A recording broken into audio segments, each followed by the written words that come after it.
এইটো ৩৭ নং ৰাষ্ট্ৰীয় ঘাইপথৰ গেমন ব্ৰিজৰ হঠাতে মানে এটা গাঁত হৈ পেলাই এটা যান বাহনৰ মানে অহা যোৱা অনুপযোগী হৈ পৰিলে আৰু জিলা প্ৰশাসনৰ উদ্যোগত আৰু যি মানে 4 লেন বনাই আছে তেখেতলোকৰ তৎপৰতাত অতি সোনকালে যাতায়াতৰ উপযোগী কৰি তুলিছে।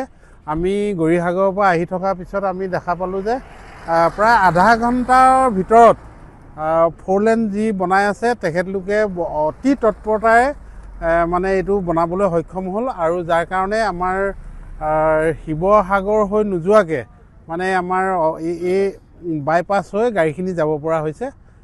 তাৰ কাৰণে আমি জিলা প্ৰশাসন আৰু যি 4 লেন যি কোম্পানীয়ে কাম কৰিছে আমি ধন্যবাদ জনাইছোঁ। ধন্যবাদ। যিকোনো খবৰৰ বাবে যোগাযোগ কৰক 7099017330 লগতে 7099017110 নম্বৰত।